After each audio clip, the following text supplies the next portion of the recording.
Hello प्यारे बच्चों, तो कैसे हैं आप लोग। मैं शिवम सिंह, आपका बायोलॉजी मेंटोर, स्वागत करता हूं आप सभी का इस अमेजिंग से प्लेटफॉर्म अचीवर्स बायो पर, जहां मिलता है आपकी मेहनत को सही दिशा। अभी हम लोग क्लास 12 बिहार बोर्ड 2026 के लिए गेस्ट क्वेश्चन से रिटेन वाला 2 मार्क्स 5 मार्क्स का गेस्ट क्वेश्चन करें, जो कि लगभग खत्म है। ये एक लास्ट लेक्चर होने वाला है, सबको बैलेंस करने वाला। इसके बाद आपको 35 आउट ऑफ 35 मैच करेगा। आपको 35 नंबर का रिटेन लिखना होता है, तो 35 में 35 मैच करेगा, उसमें से कोई एक भी क्वेश्चंस बाहर नहीं होने जा रहा है। तो चलो, एक लास्ट लेक्चर है रिटेन क्वेश्चंस वाला, और ऑब्जेक्टिव वाला तो अपना चल ही रहा है ना। तो रिटेन का एक लास्ट सेशन लेते हैं, इंग्लिश मीडियम का और हिंदी मीडियम का जैसे चल रहा है वैसे चलेगा, मतलब 2-3 दिन में उन लोगों को भी कंप्लीट करवा ही देंगे। तो चलो स्टार्ट करते हैं अपना क्वेश्चन। सबसे पहला क्वेश्चन है व्हाट इज, उसके बाद उसमें ऑप्शन है ओविपेरस, विविपेरस और एक है पार्थेनोजेनेसिस। मतलब क्वेश्चन नंबर 1 आपके पास, क्वेश्चन नंबर 1 थोड़ा सा थिकनेस बढ़ा था, हल्का सा। What is option number A oviparous, क्या है ओविपेरस। और एक है अपने पास, इसी में बांट के लिख देंगे, बी में विविपेरस, विविपेरस।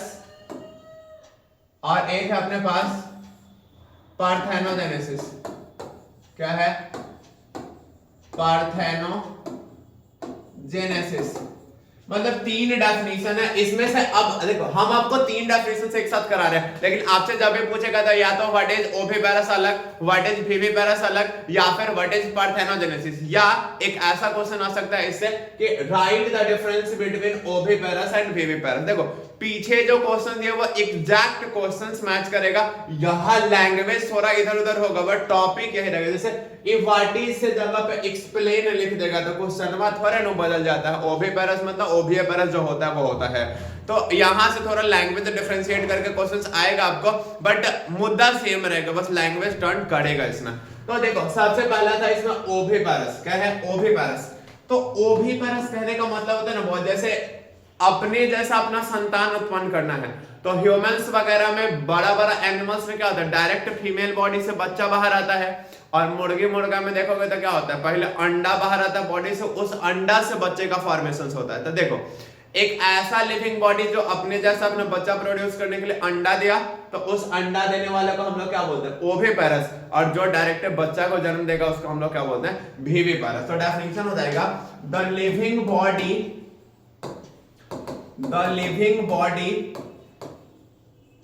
दैट ले एग, मतलब अंडा देना, ले एग टू प्रोड्यूस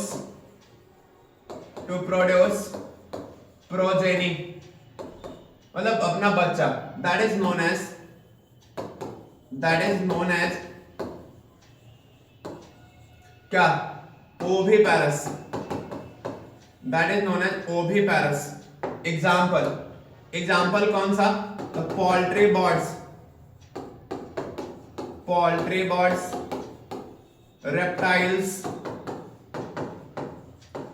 ये हो जाएगा क्वेश्चन। इसका पार्ट 2 है विविपेरस, जो डायरेक्टली बच्चा को जन्म दे। तो यहां पे लिखोगे द लिविंग बॉडी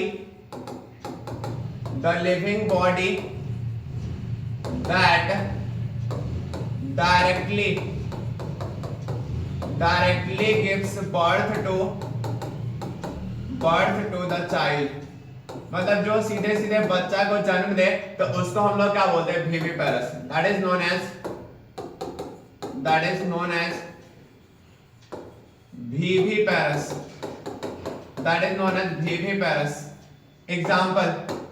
एग्जाम्पल हो जाएगा ह्यूमंस, फिर दूसरा लिख सकता हूं हायर एनिमल्स, यही होता है। नेक्स्ट देखोगे पार्थेनोजेनेसिस। तो पार्थेनोजेनेसिस कहने का मतलब क्या होता है कि वैसा प्रोसेस ना जिसमें फीमेल बॉडी होगी, वो अपना गैमेट रिलीज करेगी और वो गैमेट डायरेक्ट नया बॉडी का फॉर्मेशन करेगा। इसमें किसी मेल का जरूरत नहीं होता है। तो आप हमको बस इतना बता दोगे कि ये एसेक्सुअल मेथड हुआ कि सेक्सुअल, तो कमेंट करके बताओगे, हम उसमें रिप्लाई देंगे आपको। तो यहां देखो, पार्थेनोजेनेसिस कहने का मतलब क्या होता है कि द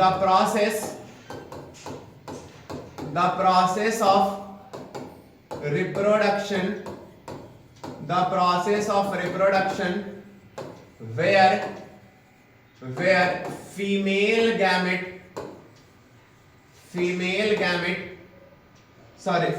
body लिख लो, female body releases their gamete and that gamete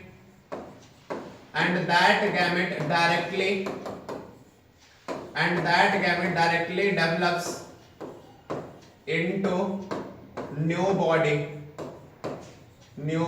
that is parthenogenesis.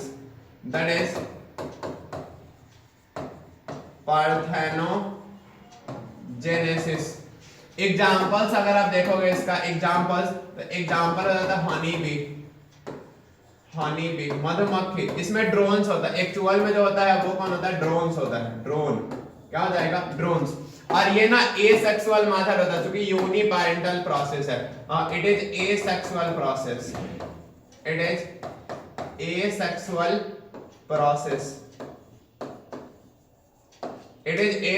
Process, मतलब ये जो होता है अपना एसेक्सुअल मेथड होता है। तो ये था अपना आज का क्वेश्चन नंबर पहला। दूसरा है डिस्क्राइब माइक्रोस्पोरोजेनेसिस। क्वेश्चन नंबर 2 है अपने पास, डिस्क्राइब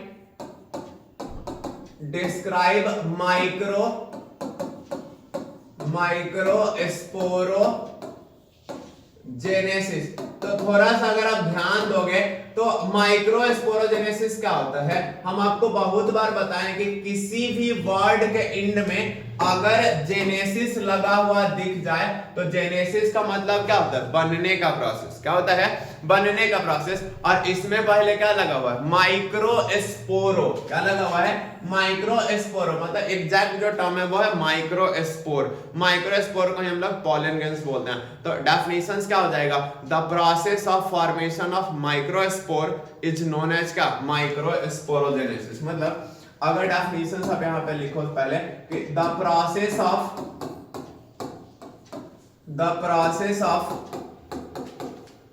फॉर्मेशन ऑफ माइक्रोस्पोर और pollen grains that is known as microsporogenesis. क्या हो जाएगा? माइक्रोस्पोरोजेनेसिस होगा। ठीक है। दूसरा, इसमें होता कैसे? देखो ऐसे बना लेते हैं, एक बोर्ड में हो जाएगा। जैसे स्पोरोजीनस सेल होता है, क्या होगा? Sporogenous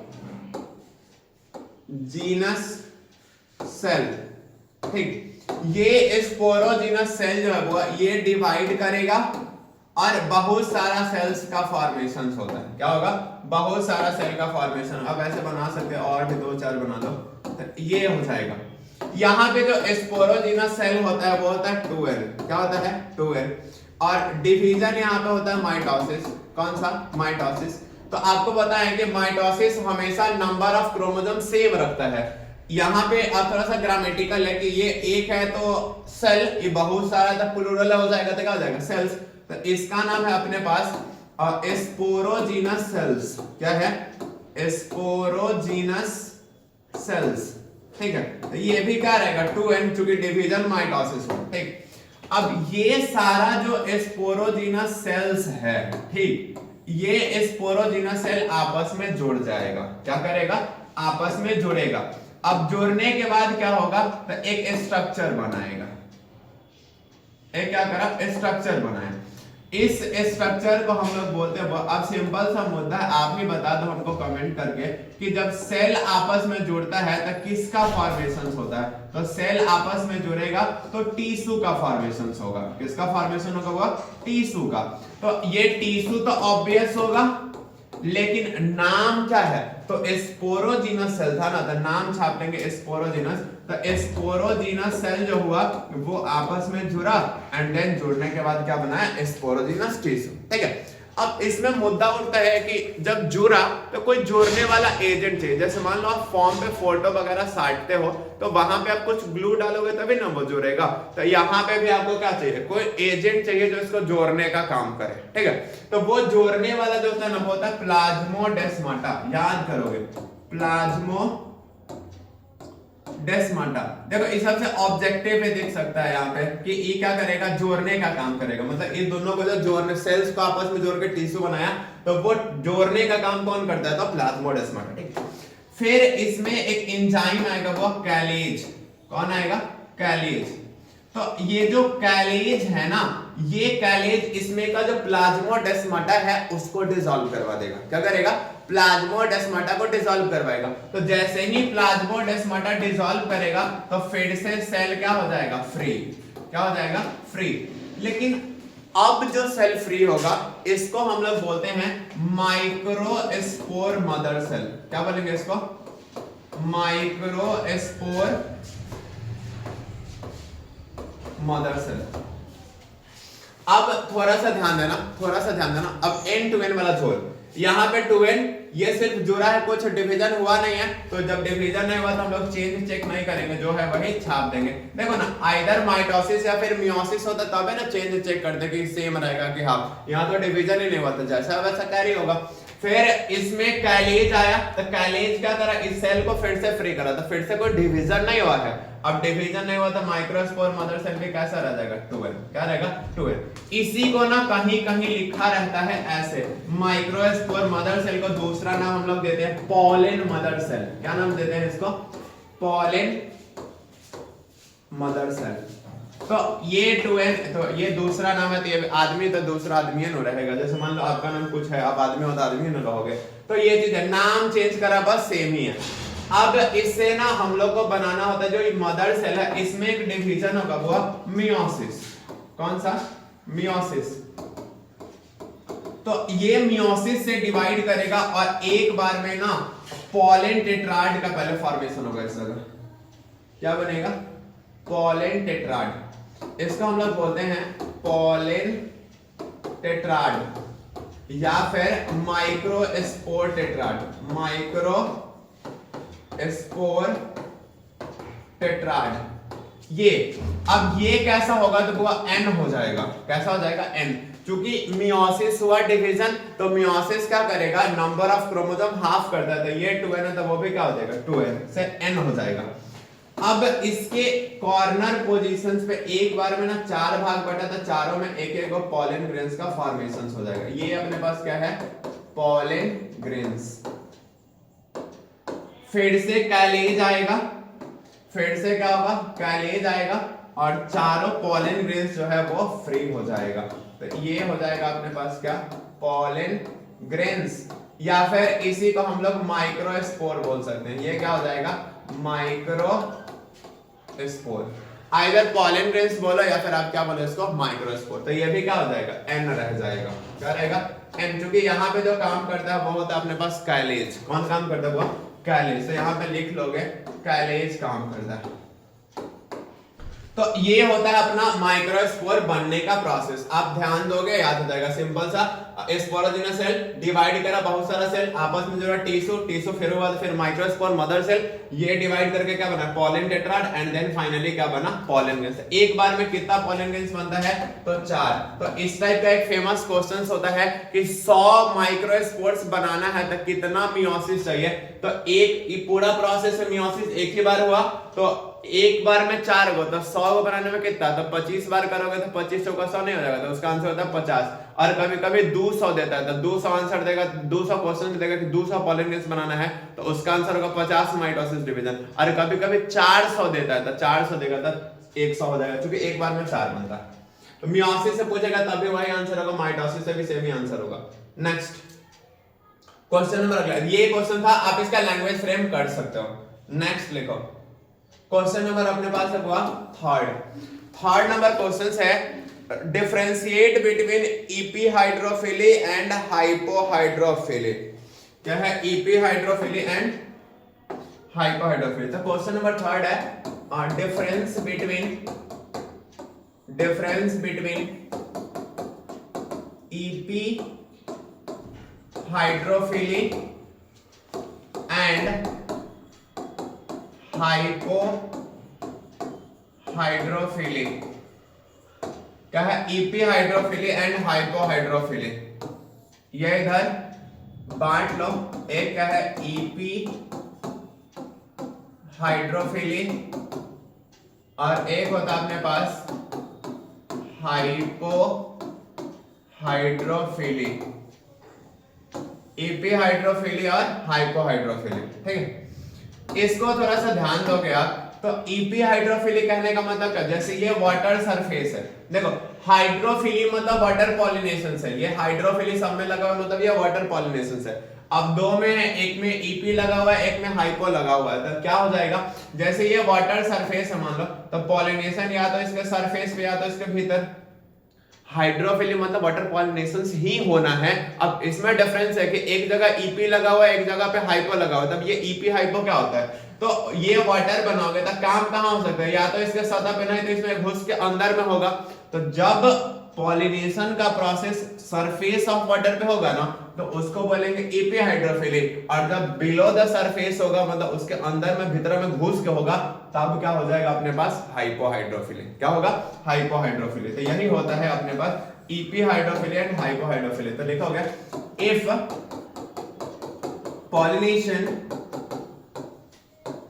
pollination occurs on the surface of water,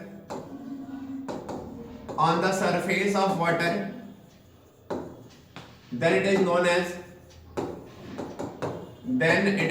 as EP hydrophily. आपसे एग्जांपल ऑब्जेक्टिव में पूछेगा कि ईपी हाइड्रोफिली किसमें होता है, हाइपो हाइड्रोफिली किसमें होता है, तो एग्जांपल इसका हो जाएगा हाइड्रिला एंड वालिसनेरिया। याद रखोगे ऑब्जेक्टिव पूछेगा, और इसमें क्या हो जाएगा बिलो द सरफेस हो जाएगा। If pollination occurs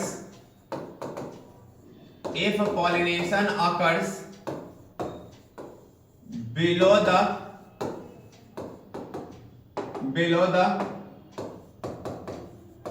surface of water, then it is known as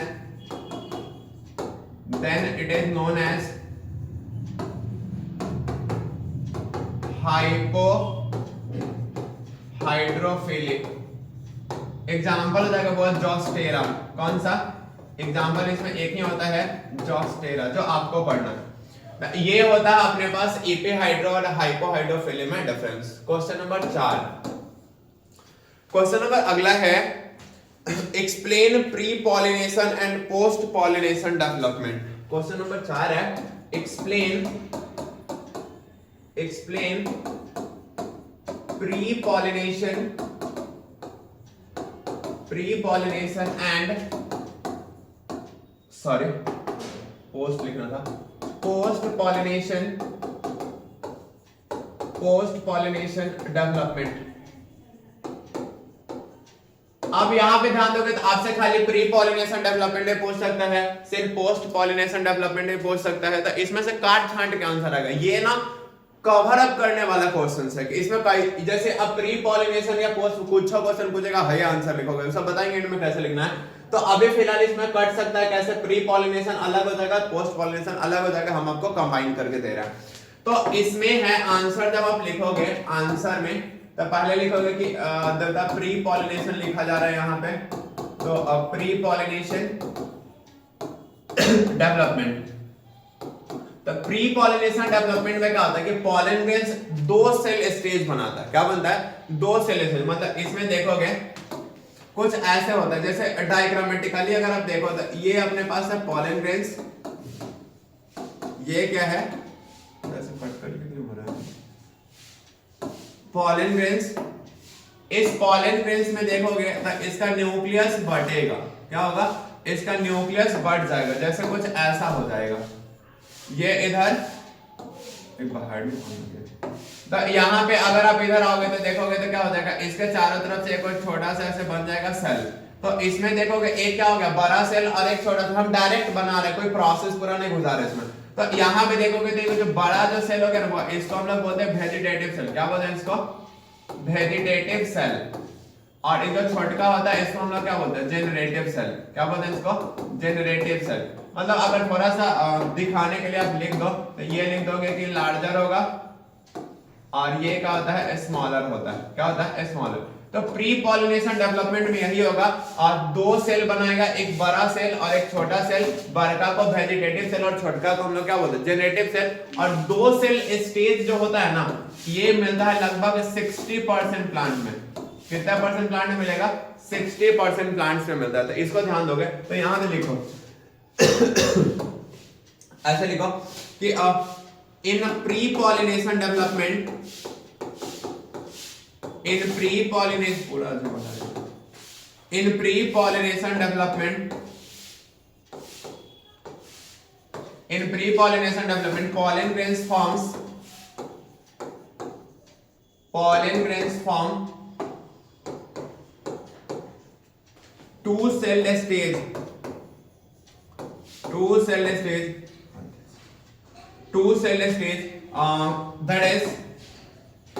that is एक में वेजिटेटिव सेल और एक अपने पास क्या होता है? Generative cell. क्या होता है? Generative cell. अब याद करने के लिए लिख लोगे कि ये वाला अपने पास कैसा है? लार्जर। और ये अपने पास कैसा है? स्मॉलर। क्या है? स्मॉलर। यही जो जेनरेटिव सेल है ना आगे चल के डिवाइड करके दो गो मेल गैमेट बनाएगा। क्या करेगा? मेल गैमेट का फॉर्मेशन करेगा। एक स्टार मार्क का पॉइंट ऐड कर लोगे कि two celled stage of pollen grains, two celled stage of pollen grains are found in 60% plant. क्या होगा? 60% प्लांट बनेगा। और जेनेटिव सेल डिवाइड करके मेल गैमेट बनाता है। क्या बनाएगा? जेनेटिव सेल डिवाइड करेगा मेल गैमेट। यहां पे लिख लोगे divides to form two male gamete. कितना बनाता है? दो मेल गैमेट का फॉर्मेशन करता है। तो ये अब 2 नंबरिया होगा तब, चाहे 5 नंबरिया होगा तब यही करोगे। तो pre pollination development. Post pollination development में क्या होता है? इसके देखोगे पार्ट 2 आंसर जो इसका है ऐसे क्यों उग रहा है? रचित कबरट है पार्ट 2। तो इसमें देखोगे ना ऐसे कुछ बना लो।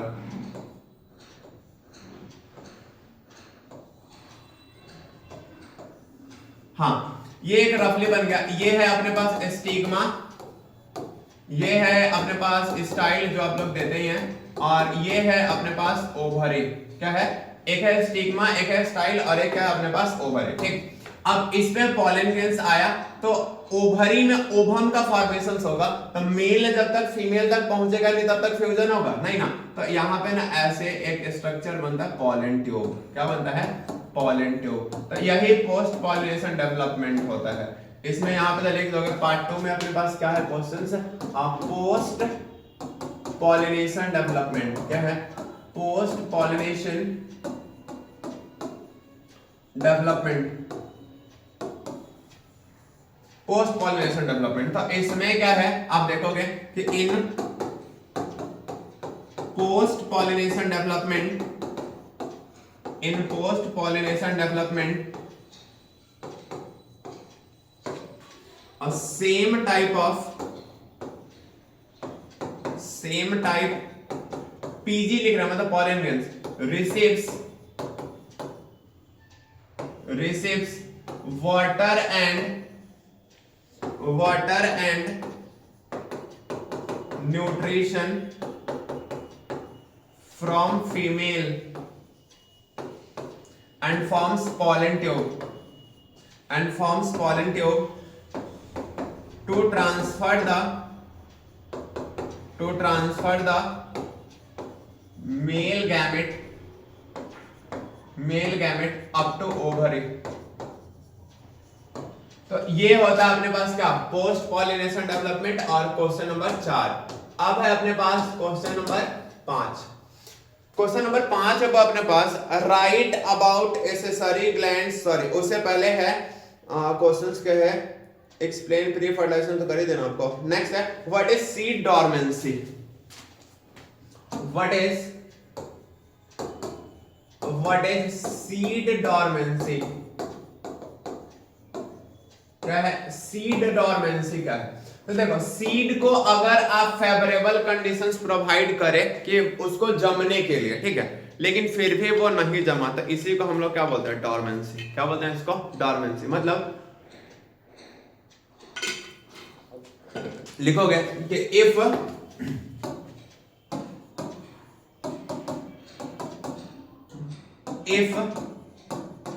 seeds are provided favorable condition for germination, but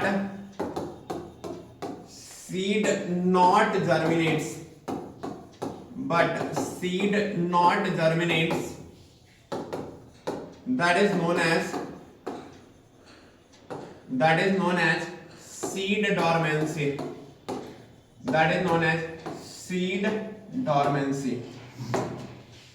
regions आप लिख सकते हैं इसमें कि रीजन फॉर सीड डॉर्मेंसी,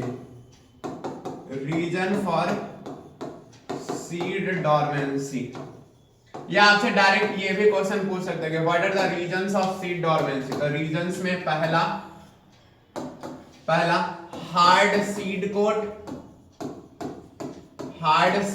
मतलब उसका जो छिलका जिसको हम लोग बोलते हैं वो बहुत ज्यादा कठोर है।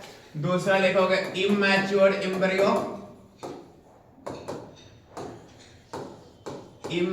एम्ब्रियो, मतलब कि बीज पत्र जिसको कॉटिलिडन बोलते हैं वो अभी परिपक्व नहीं हुआ था, तो वो क्या करेगा? सड़ जाएगा जमने के बाद। फिर देखोगे हाई टेम्परेचर,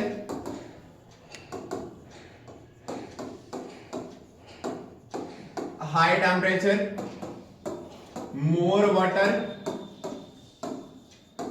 वाटर, ये सब आप लिख सकते हो वहां पे कंडीशंस में कि इसी के मतलब ज्यादा पानी लग गया होगा तब भी सड़ जाएगा, तो वहां पे प्रोसेस जो होना था वो नहीं होगा। Question number 6, right about male accessory glands in brief. Right about male accessory glands in brief, मतलब कि आपको ब्रीफ में शॉर्ट सुविधा में मेल एसेसरी ग्लैंड्स के बारे में लिखना है।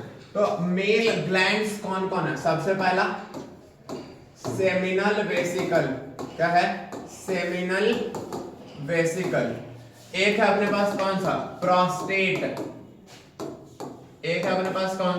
प्रोस्टेट ग्लैंड, और एक दूसरा होता है अपने पास, मतलब तीसरा वाला काउपर्स ग्लैंड, जिसको हम लोग बल्बो यूरेथ्रल ग्लैंड्स बोलते हैं। क्या बोलते हैं इसको? बल्बो यूरेथ्रल ग्लैंड्स भी इसको हम लोग बोलते हैं, ठीक है। तो इसमें देखोगे सबसे पहले अपने पास क्या? Seminal vesicle. क्या है? Seminal vesicle. तो इन पेयर में प्रेजेंट होता है। कैसे होगा? पेयर में होगा। तो लिखेंगे पहला point, it is paired gland, मतलब कि पेयर में प्रेजेंट होगा। इसमें लिखोगे तो इट इज अनपेयर्ड ग्लैंड। ये पूछा जा सकता है कि अनपेयर्ड कौन है, क्योंकि ये भी सामने वाला क्या हो जाएगा? Paired gland. It is paired gland. ये तो इसमें से इंपॉर्टेंट इसका नाम याद रखना कि अनपेयर्ड कौन होता है, तो प्रोस्टेट। अब देखो ये जो सेमिनल वेसिकल है ना, ये एक फ्लूइड बनाएगा जिसको हम लोग सेमिनल फ्लूइड बोलते हैं। क्या बोलते हैं उसको? Seminal fluid. वैसे ही ये जो प्रोस्टेट ग्लैंड है ये भी फ्लूइड बनाएगा, तो इसको बोलते हैं प्रोस्टैटिक फ्लूइड। और काउपर्स ग्लैंड जो है जिसको हम लोग बल्बो यूरेथ्रल ग्लैंड्स भी बोलते हैं, तो वो क्या करेगा? अपना एक प्रोटीन बनाता है जिसको हम लोग बोलते हैं म्यूसिन प्रोटीन। क्या बोलते हैं उसको? Mucin protein. तो इसमें लिखेंगे इट फॉर्म्स अ फ्लूइड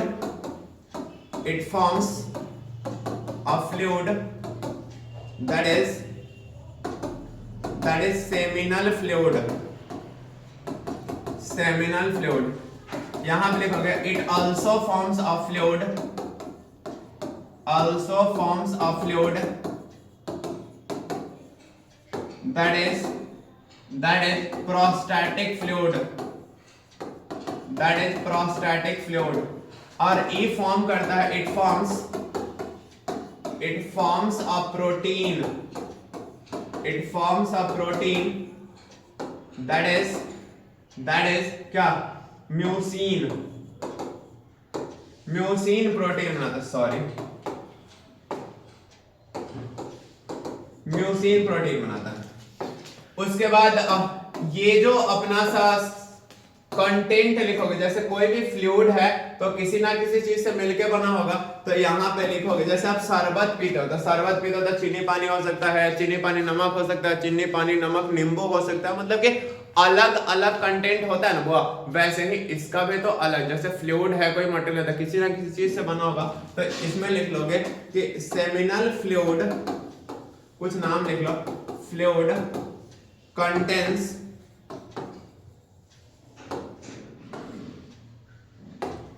क्या क्या, साइट्रेट,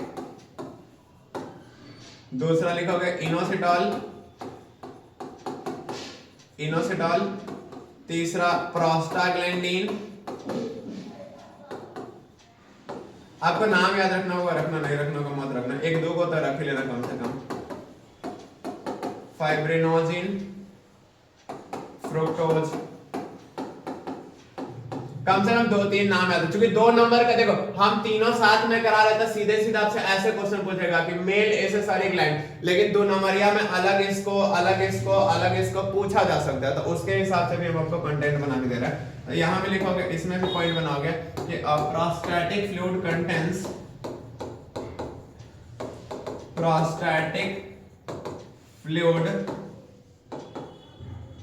कंटेंस क्या क्या, तो organic and inorganic materials,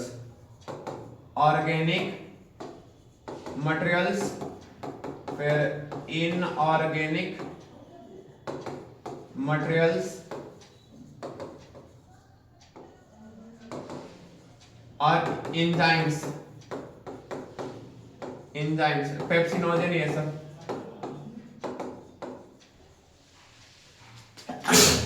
sorry, pepsinogen. उसके बाद ये ना ल्यूब्रिकेंट्स का काम करता है, किसका काम करेगा, ल्यूब्रिकेंट्स का काम करता है ड्यूरिंग सेक्सुअल कांटेक्ट। तो वो एक पॉइंट लिख लोगे कि it act as lubricant, it act as lubricants during sexual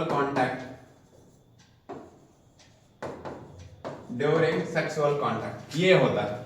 question number 7 है अपने पास, एक्सप्लेन फॉलोइंग टर्म्स, एक्सप्लेन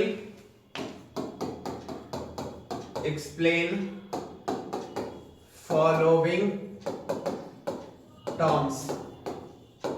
कौन कौन है देख लो, fallopian tube, testis, ovary, uterus. पहला में है fallopian tube,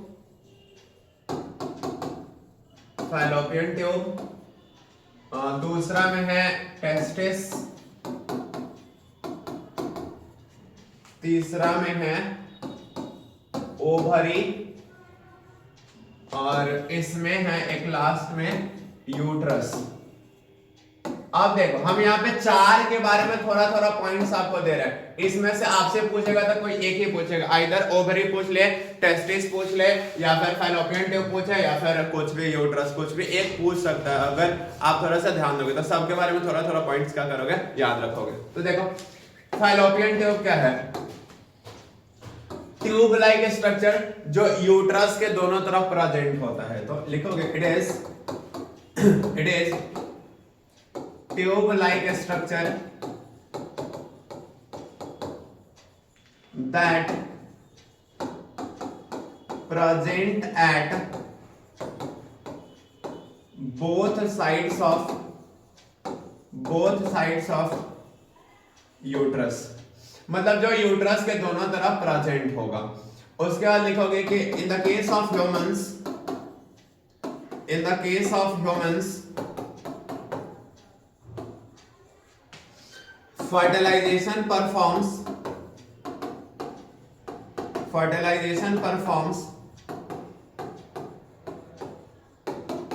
in the ampulla of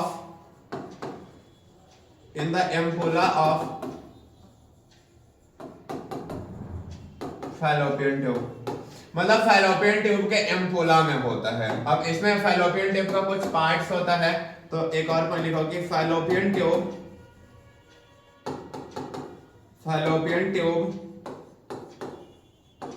contains following part। अब पार्ट्स का आप नाम लिख देना डायग्राम पे ही, जैसे बना देते हैं छोटा सा,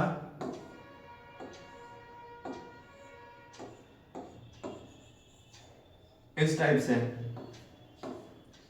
यहां पे अगर आप नाम छापना शुरू करें तो ये हो जाएगा यूटेराइन पार्ट, ये हो जाएगा इस्थमस, ये हो जाएगा अपने पास फूला हुआ जो पोर्शन है एम्पुला, इसी एम्पुला में फर्टिलाइजेशन होता है। यहां पे देखोगे तो ये हो जाएगा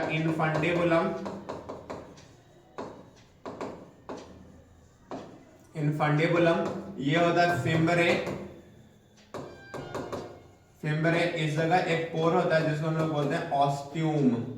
तो ये सब फैलोपियन ट्यूब में पार्ट सबका नाम है। तो आप ये बना दोगे तो 2 नंबर में लिखोगे तब भी ठीक है, 5 नंबरिया में लिखोगे तो एकदम जायज है, सब जगह चलेगा। टेस्टिस क्या होगा, और ये कहां होता है, फीमेल में, फाउंड इन फीमेल बॉडी। ये में कंफ्यूज रहना कि मेल में मिलेगा कि फीमेल में। तो ये होता है अपने पास। नेक्स्ट देखिए अगला अपने पास कि टेस्टिस, सॉरी, तो टेस्टिस क्या होता है, मेल में होगा, पेयर्ड होगा और स्पर्म फॉर्मेशन इसका काम होता है। तो लिखोगे it found in male, it present in pair,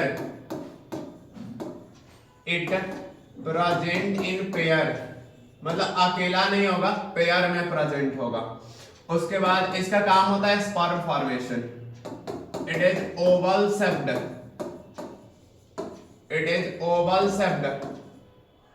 उसके बाद देखोगे इट फॉर्म्स स्पर्म, मेल का प्राइमरी सेक्स ऑर्गन होता है, it is primary sex organ of male.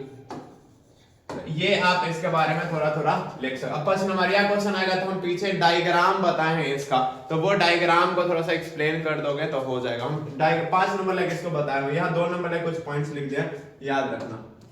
अगला ओवरी, ओवरी क्या होगा, ये भी पेयर्ड होगा, फीमेल में मिलेगा। जैसे टेस्टिस मेल का प्राइमरी सेक्स ऑर्गन होता है, वैसे ओवरी फीमेल का प्राइमरी सेक्स ऑर्गन होता है। ओवम बनाएगा, कुछ सेक्स हार्मोन्स बनाएगा, जैसे वो स्पर्म बना रहा था ना, वैसे ओवरी ओवम बनाएगा और कुछ हार्मोन्स भी बनाएगा। तो इसमें पॉइंट लिखोगे, पहला पॉइंट, कहीं कुछ बैठा हुआ है, वेट हट, चलो इसमें पहला पॉइंट लिखोगे तो it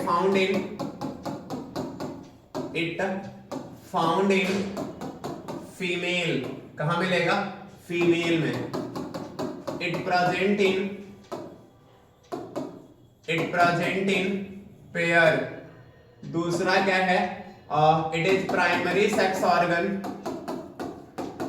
it is primary sex organ of female. It is almond shaped, it is almond shaped, it forms ovary, it forms, sorry, ovary था ये, it forms ovum as well as some sex hormones, कुछ sex hormones भी बनाने का काम करेगा, like oestrogen, progesterone. Examples में लिखोगे तो एग्जांपल्स आप सकते हो एस्ट्रोजन और दूसरा प्रोजेस्टेरॉन। ये यूट्रस क्या है, तो यूट्रस फीमेल में होगा, सेकेंडरी सेक्स ऑर्गन, बना होता है 3 लेयर का, पेरीमेट्रियम, मायोमेट्रियम, इंडोमेट्रियम, और after pregnancy inside the mother body जो बच्चा होगा तो वो बच्चा किस में होता है, यूट्रस में होता है। मतलब अब पहले लिखोगे इसमें it found in female, it is secondary sex organ, it is secondary sex organ, it made of 3 layers, एक आर और एक एस है। कौन कौन, तो ग्रीन है तो ग्रीन ले लेते हैं। एक हो जाएगा पेरीमेट्रियम, एक है अपने पास मायोमेट्रियम, और एक होता है इंडोमेट्रियम। अब देखो हम यहाँ पे साथ में लिख देंगे थोड़ा सा, बट आप उसको जब पूछ देगा तो आप नीचे अलग अलग पॉइंट बना के लिखोगे कि ये जो पेरीमेट्रियम होता है ये क्या होगा, वो आउटर ये हो जाएगा मिडिल, और ये हो जाएगा इनर। और इस दोनों में एक एक पॉइंट याद रखना कि इंडोमेट्रियम जो होता है ना वो मेंस्ट्रुअल साइकिल में इन्वॉल्व होता है, किसमें, मेंस्ट्रुअल साइकिल में, और मायोमेट्रियम जो होता है वो पार्ट्यूरेशन में, बच्चा जन्मने में। तो आप नीचे ऐसे लिख सकते हो, डायरेक्ट बंद ही कर दो इसको, नेक्स्ट लिख लो कि इंडोमेट्रियम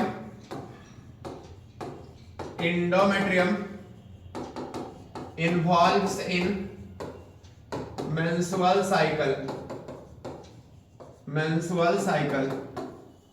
और मायोमेट्रियम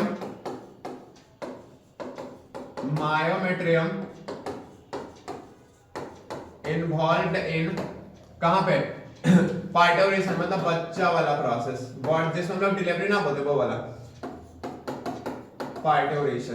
तो ये था अपना क्वेश्चन नंबर शायद 7, कितना था, 7 ही था। अब है अपने पास question number 8, explain memory gland in brief.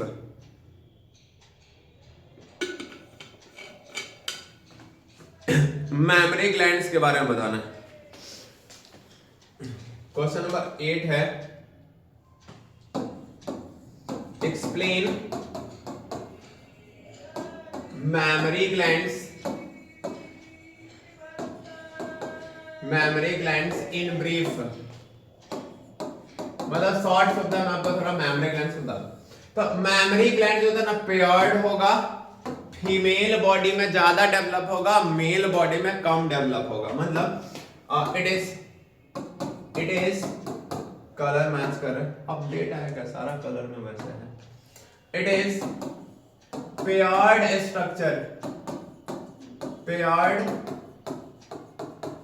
Structure, ज्यादा डेवलप होगा फीमेल में और मेल में पुअरली डेवलप होगा। इट इज मोर डेवलप्ड हो गया sir, it is more developed in female,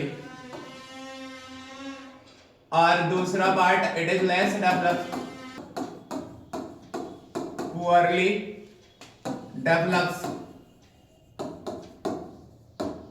it poorly develops in कहां, मेल। नेक्स्ट फीमेल बॉडी में जो होगा ये मिल्क फॉर्मेशन का काम करता है। After birth of child it forms milk in the female body,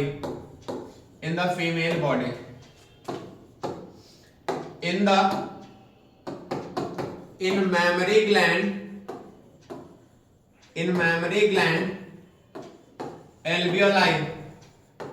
alveoli forms milk, that is stored in lumen of alveoli. Next point लिखोगे alveoli connected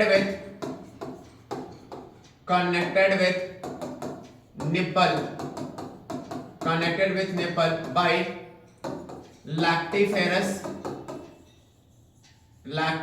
duct. So fetus या फिर child लिखो, child after birth sucks the milk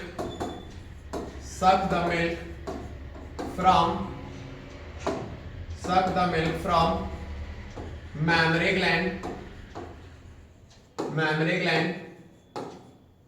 ये होता है। और nipple क्या होता है? Small outgrowth outer surface of nipple पे होगा, उसी को सॉरी मैमरी ग्लैंड पे होगा, उसी को हम लोग निपल बोलते हैं। मतलब स्मॉल आउटग्रोथ दैट प्रेजेंट, ये प्लस इनटू प्रेजेंट एट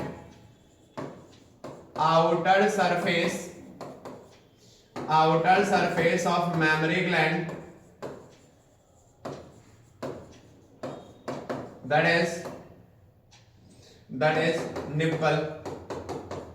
और निप्पल के अराउंड में कुछ डार्क एरिया रहता है, उसको एरियोला बोलते हैं। तब 2 नंबर में पूछेगा तो लिख देना, 5 नंबर में पूछेगा तो इतना बना के एक डायग्राम थोड़ा सा रफली कुछ खींच देना तो हो जाएगा आंसर उसका। क्वेश्चन नंबर 9 है name the natural methods of contraceptions. क्या है? Name the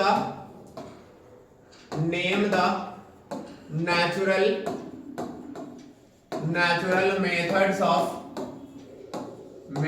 of contraception. तो कॉन्ट्रासेप्शन क्या होता है? प्रोसेस टू प्रिवेंट प्रेगनेंसी, उसी को हम लोग क्या बोलते हैं? कॉन्ट्रासेप्शन। अब ये नेचुरल मेथड क्या है उसका नाम पूछ रहा था। आंसर में लिखोगे कि name of natural methods of contraception are following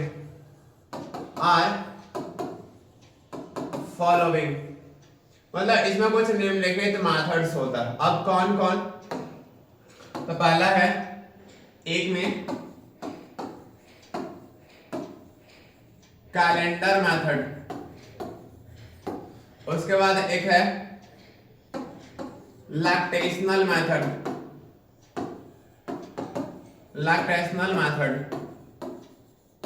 और एक होता है अपने पास withdrawal method.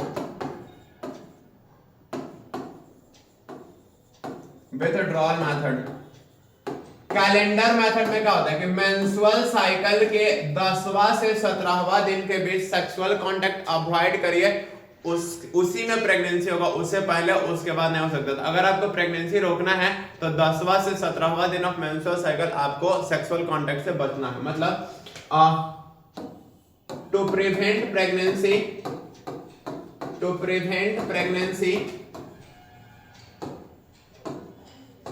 Avoid sexual contact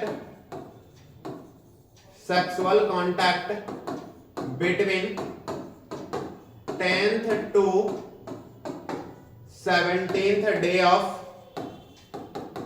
menstrual cycle ये होता है। मतलब ये मेंस्ट्रुअल साइकिल पे काम करता है।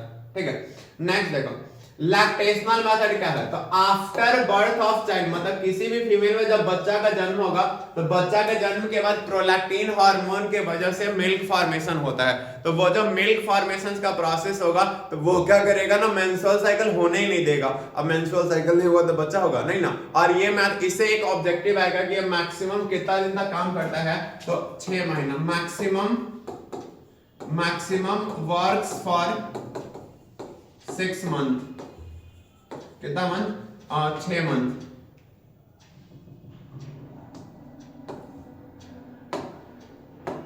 मैक्सिमम वर्क फॉर कितना 6 मंथ।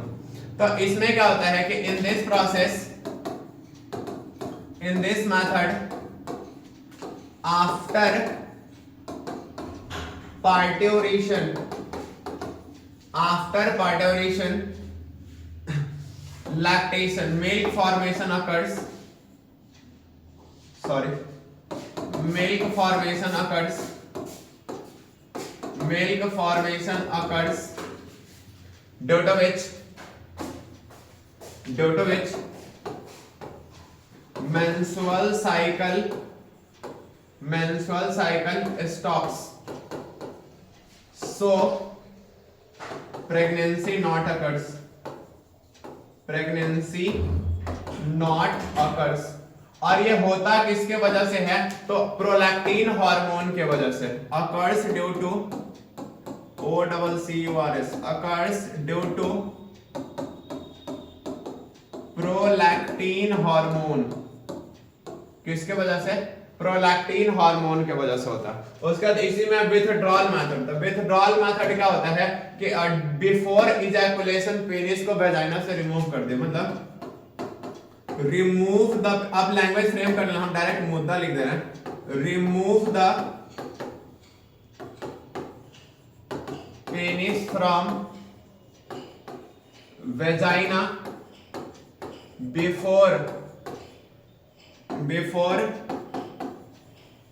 Sexual contact. तो इसी को हम लोग क्या बोलते हैं? Withdrawal method. क्या है ये? Withdrawal method. What is polygenic inheritance? Question number 10, what is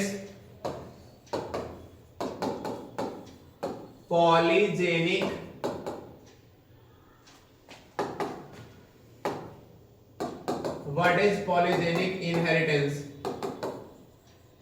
देखो, तो पॉलीजेनिक इनहेरिटेंस क्या होता है कि अगर कोई character number of dominant gene के बेसिस पे कंट्रोल हो रहा है तो उसी को हम लोग क्या बोलते हैं? Polygenic inheritance. मतलब if a character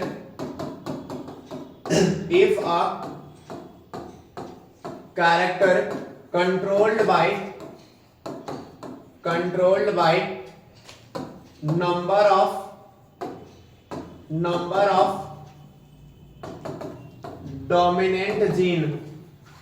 number of dominant gene, then it is known as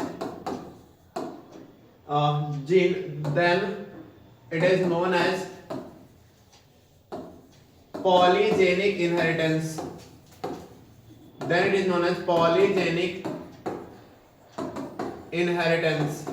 क्या बोलते हैं इसको हम लोग? पॉलीजेनिक इनहेरिटेंस बोलते हैं। Example kernel colour of wheat, और दूसरा है स्किन कलर ऑफ मैन। इसको अगर आप देखोगे तो controlled by two pair dominant gene,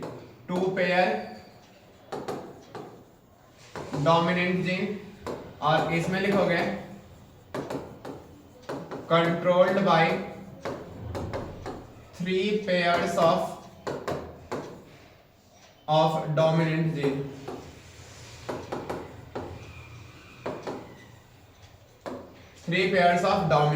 ये होता है। नेक्स्ट इसमें है व्हाट इज डीएनए फिंगरप्रिंटिंग? क्या है? What is DNA fingerprinting? Question number 11। ये आएगा तो 5 नंबर का क्वेश्चन आ सकता है। व्हाट इज डीएनए, या फिर एक्सप्लेन करके डीएनए फिंगरप्रिंटिंग। अब ये डीएनए फिंगरप्रिंटिंग क्या होता है? तो इसमें ना पहले तो सेल आइसोलेट करो, फिर उस सेल को तोड़ के क्रोमोसोम आइसोलेट करो, क्रोमोसोम को तोड़ के डीएनए आइसोलेट करो, फिर उसको सिंगल स्टैंडर्ड में कन्वर्ट करके ब्लॉटिंग पेपर पे लाओ, मतलब जेल मीडियम से सॉलिड मीडियम में लाओ, एंड देन एक्सरे प्लेट पे उसका प्रिंट उगा लो। That is DNA fingerprinting. मतलब शॉर्ट्स ऐसे पढ़ाने के लिए तो लगभग कॉपी का जो पेज होता है उसमें 4 पेज में पढ़ाते हैं डीएनए फिंगर प्रिंटिंग, बट उतना तो आप करा भी देंगे तो आप नहीं कर पाओगे। तो समराइज लिख देते हैं कि इन दिस लिखो, in the process of DNA fingerprinting, in the process of DNA fingerprinting, DNA fingerprinting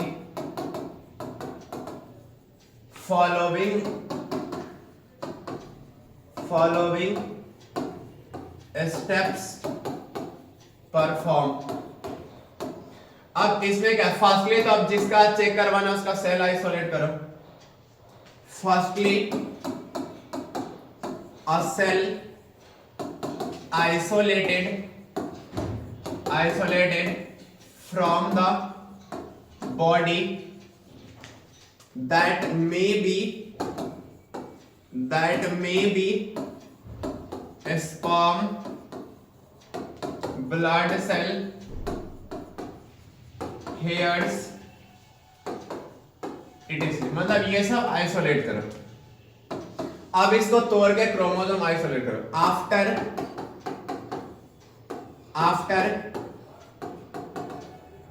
breaking the cell, chromosome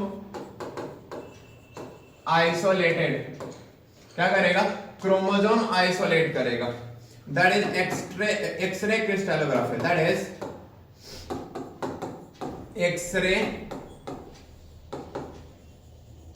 x ray crystallography. अब क्या करो, क्रोमोसोम के तोड़ के आपको डीएनए आइसोलेट करना होगा। Now break the chromosome with protein digestive enzymes,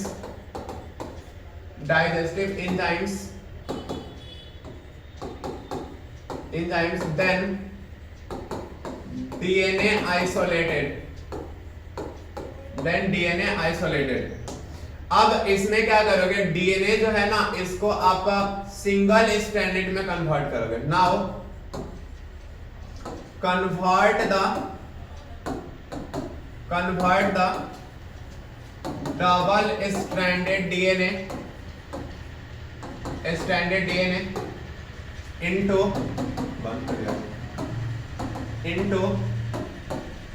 single stranded DNA, अलग अलग और सिंगल स्टैंडर्ड डीएनए। ठीक है, अब ये सिंगल स्टैंडर्ड डीएनए सब इसका प्रोब को अटैच करवाओ, मतलब radio active forms. Now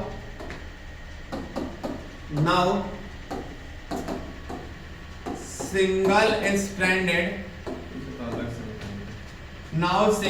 standard DNA connected with DNA probe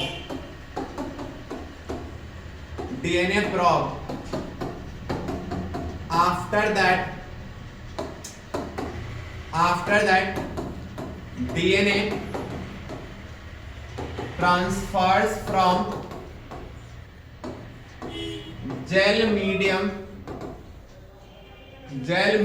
to solid medium. Gel से उठा क्या करो, solid medium.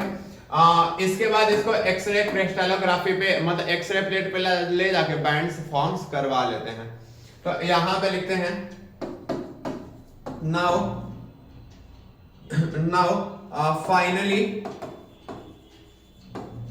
Now finally DNA sample transfers from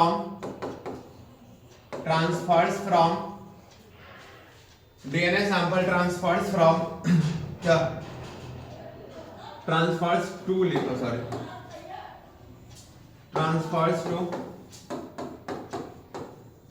X-ray plate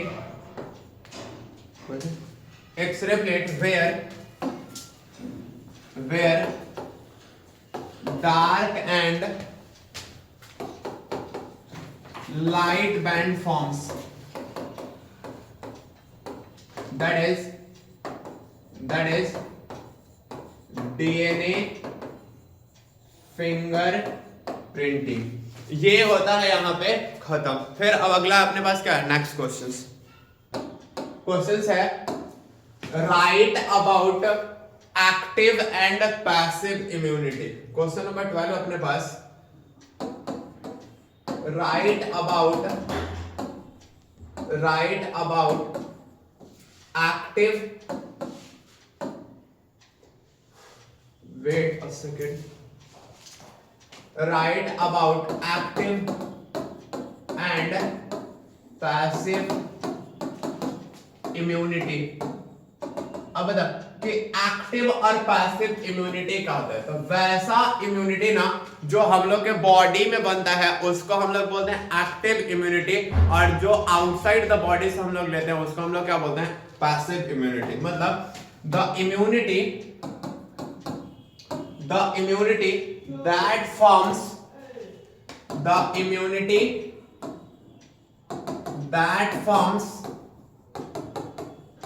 that forms in our body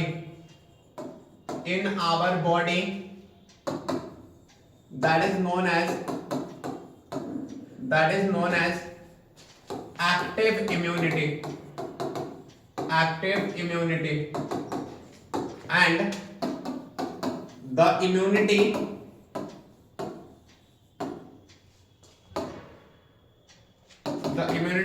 that we take from outside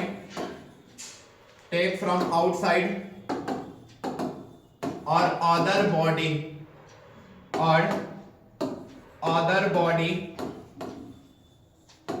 that is known as passive immunity,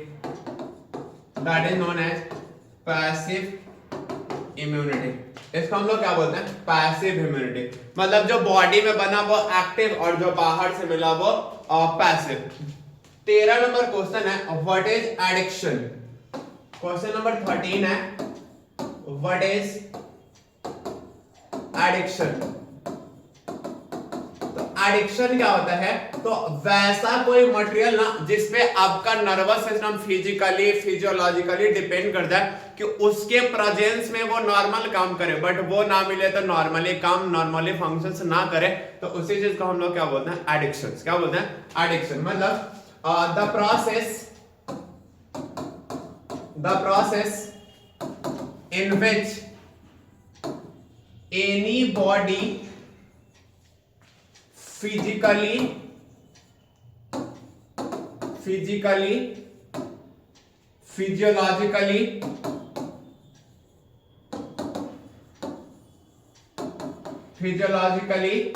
and behaviorally adapted to the some materials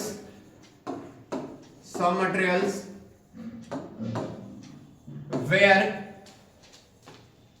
their nervous system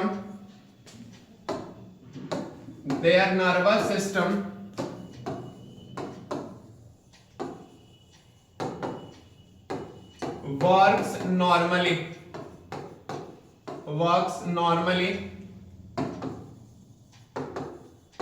that is known as addiction. इसको हम लोग क्या बोलते हैं, addiction. मतलब वो चरस, गांजा, अफीम, हेरोइन, फिल्म वाला ना, तो ये सब।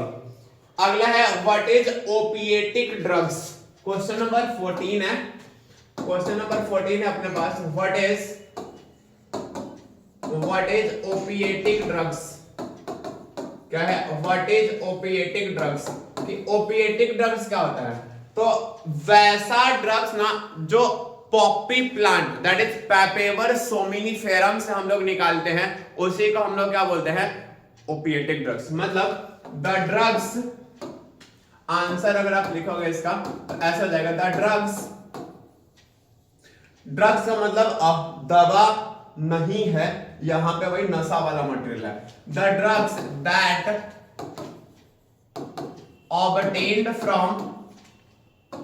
obtained from poppy plant, that is that is Papaver somniferum, that is known as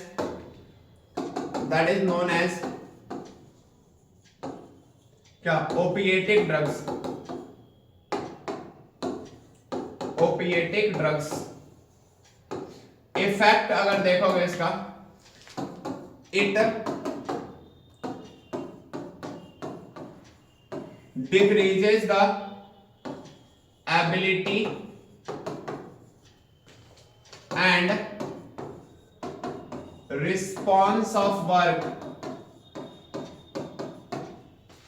it is analgesic,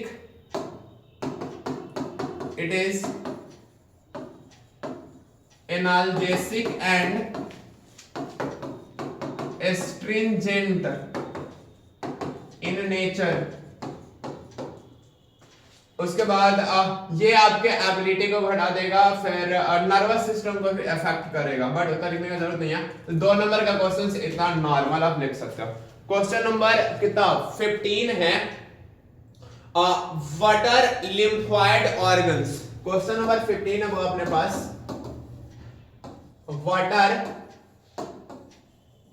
lymphoid organs, LYMPHOID, lymphoid organs.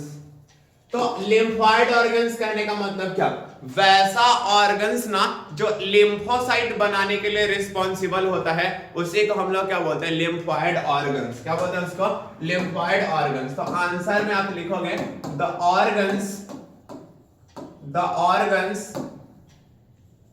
which are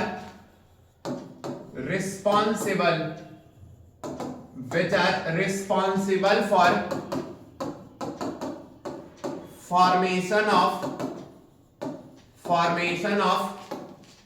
क्या, lymphocytes।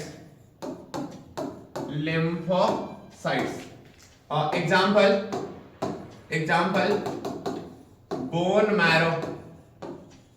मैरो, दूसरा थाइमस। अब लिम्फोसाइट में दो होता है, एक बी लिम्फोसाइट और एक टी लिम्फोसाइट। तो देखो स्टार मार के पॉइंट लिख देते हैं कि all lymphocytes are formed in bone marrow। मतलब बनता तो सब कहां पे है, बोन मैरो में। some matures in bone marrow, that is B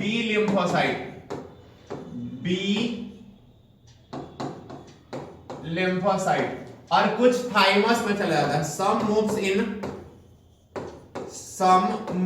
in thymus for maturity,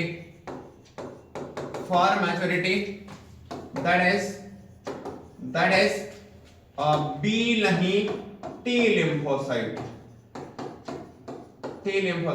अब एक ऑब्जेक्टिव का पॉइंट यहीं पे बता दे रहे हैं, अगर पूछे तो चांस है कि पूछ सकता है, तो उसके लिए देखो बी लिम्फोसाइट जो होता है ना, वो बॉडी मीडिएटेड इम्यूनिटी देता है, बॉडी मीडिएटेड इम्यूनिटी।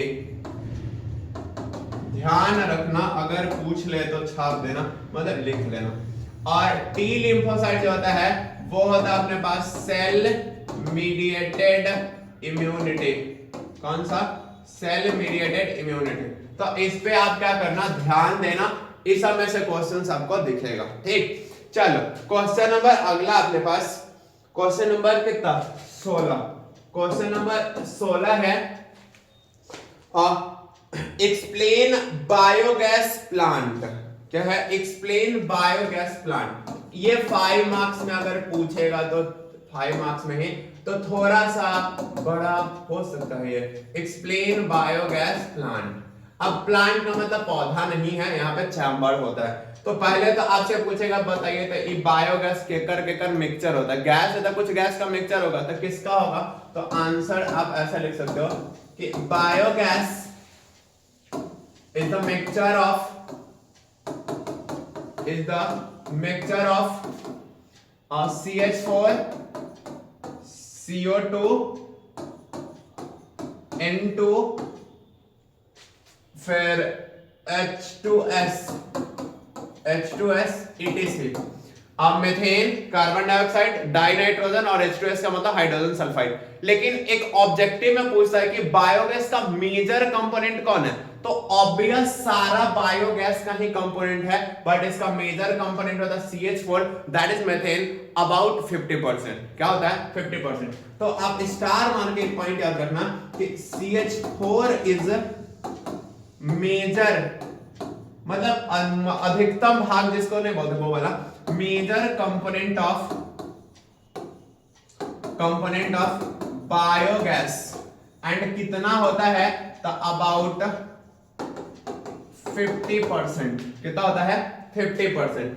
अब बायोगैस प्लांट अगर आप थोड़ा सा देखो, चैम्बर बना लो, चैम्बर, तो आप यहाँ पे पेज चेंज कर लेते हैं, देखो कुछ ऐसे बना लो ना, राक्षसी प्रवृत्ति का एक चैम्बर बना रहे हैं, ध्यान दे।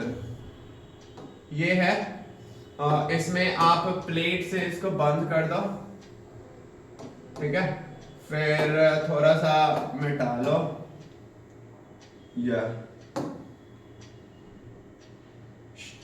इधर लो, हाँ चल। अब जो गड़बड़ हुआ वो सुधार लेते हैं एंड देन कुछ बना लेते हैं। यहां से ऐसे ऐसे ऐसे ऐसे ऐसे, फिर इधर ये रहा, ऐसे ऐसे ये रहा, फिर यहां से आप क्या कर दो, पाइप निकाल दो, इसी के थ्रू तो मुद्दा बाहर आएगा, मतलब गैस बाहर आएगा। तो अब इसमें क्या है, रॉ मटेरियल्स हम लोग डालते हैं, ये रॉ मटेरियल्स है, और ऊपर में ना फॉर्म्ड गैस है, कलर चेंज, ये अपने पास क्या होगा, फॉर्म्ड गैस हो जाएगा, ठीक है। अब इसमें है क्या, तो ये ना टैंक है, मेटल टैंक, क्या है, मेटल टैंक। ये वाला है इनलेट, ये होता है वो आउटलेट। ये है अपने पास मेटालिक प्लेट, तो मेटल प्लेट। ये है अपने पास पाइप जो फिलहाल बंद है, कैसा है, बंद है। इसमें जो रॉ मटेरियल डालते हैं, वो रॉ मटेरियल होता है अपने पास cow dung, plant debris, animal excreta, क्या होगा, एनिमल एक्सक्रीटा, ये सब। और यहां पे जो ये है फॉर्म्ड गैस है, ये क्या है, फॉर्म्ड गैस है। तो आप इसमें लिख सकते हो कि biogas plant contains following component, इसके आगे ही लिखोगे कि ऐसा पॉइंट बना के बायोगैस प्लांट कंटेन्स फॉलोइंग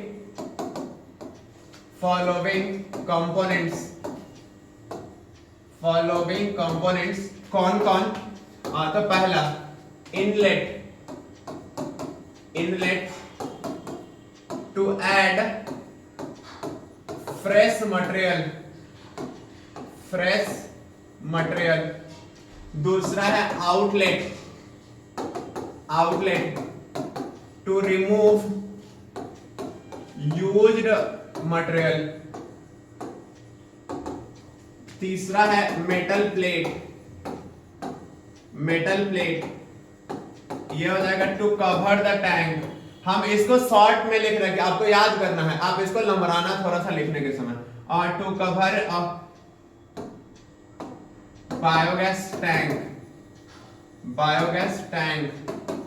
इसमें अगला हो जाएगा पाइप क्या है, फॉर्म्ड गैस को रिमूव करने के लिए, टू रिमूव फॉर्म्ड गैस। आपसे एक ये क्वेश्चन पूछ सकता है कि बायोगैस का यूज कहां कहां होता है, तो आप स्टार मार के एक पॉइंट लिख लो, पीछे जगह था यहीं पे लिख देते हैं कि बायोगैस आर यूज्ड इन पहला मेकिंग फूड, मतलब कुकिंग फूड भी लिख सकते थे आप। और दूसरा लिख लोगे इलेक्ट्रिसिटी जनरेशन, इलेक्ट्रिसिटी जनरेशन, मतलब इस जगह काम इसका होता है। आपसे डायरेक्ट यूज पूछेगा, 2 नंबर का था, यूज लिख दोगे डायरेक्ट है कि biogases are used in the following process which are, and then 1 2 करके एक लाइन छोड़ के लिख दोगे, देन नंबर को मिल जाएगा। और 5 नंबर यह पूछेगा तो इतना लिखोगे, फिर ये टैंक बना दोगे एंड देन इसके बारे में थोड़ा थोड़ा लिख दोगे। अब हम इसको लिखे हैं कट आउट करके डायरेक्ट मुद्दा, आप थोड़ा सा इसको क्या करोगे, लमरा दोगे। हम इस ये जो हेडिंग है इसको घेर दे रहे हैं, ऐसे ऐसे हेडिंग दे देंगे, लिख लोगे, ठीक है। क्वेश्चन नंबर ये अपना था 16, अब है अपने पास हुआ क्वेश्चन नंबर 17। क्वेश्चन नंबर 17 है explain curd and toddy. Question number 17 है अपने पास एक्सप्लेन कॉर्ड एंड टोडी, यही क्वेश्चन है। तो सबसे पहले अपने पास क्या है, दही है। अभी तो अपना दही चूड़ा वाला दिन भी है, आप लोग खाए होंगे, मेरे लिए पार्सल कर देना। कॉर्ड, तो एक बहुत ही बहुआ टाइप का क्वेश्चन कि कॉर्ड बनता किससे है, तो दूध से। तो कॉर्ड फॉर्म्स फ्रॉम मिल्क। दूसरा, कॉर्ड फॉर्मेशंस के लिए स्मॉल अमाउंट ऑफ दही हम लोग डाल दे, जिसको गांव घर में जोरन कहते हैं, और उसको हम लोग बोलते हैं इनोकुलम। क्या बोलते हैं उसको, इनोकुलम या फिर स्टार्टर। यहां पे for curd formation small amount of curd added into the milk,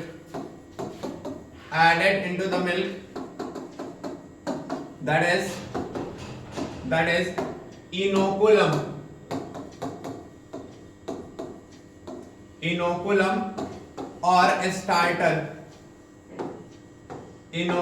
or starter, ऐसा कुछ। दूसरा हो जाएगा अपने पास जो कॉर्ड फॉर्मेशंस में बैक्टीरिया यूज होता है, बहुत ही famous, that is lactobacillus acidophilus. कौन सा, लैक्टोबैसिलस एसिडोफिलस। तो in curd formation lactobacillus acidophilus bacteria is used.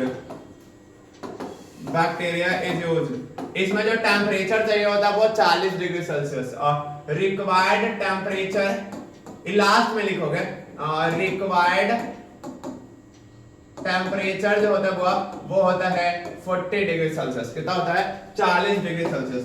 अब है अपने पास एक दूसरा कंपोनेंट इसी का, आपसे कोई एक ही पूछेगा, टोडी। तो टोडी का मतलब होता है एकदम झकास वाला, तारी जिसको गाँव घर में ना बोलते हैं, हवे वाला। तो इसमें देखोगे टोडी, तो टोडी क्या होता है, साउथ इंडिया का ट्रेडिशनल ड्रिंक, एकदम इज्जत सम्मान वाला नाम है, ट्रेडिशनल ड्रिंक है, जो कि पाम प्लांट से ऑब्टेन्ड होता है, जिसको हम लोग डेट पाम पे बोलते हैं। खजूर होता है, तार खजूर, हवे वाला।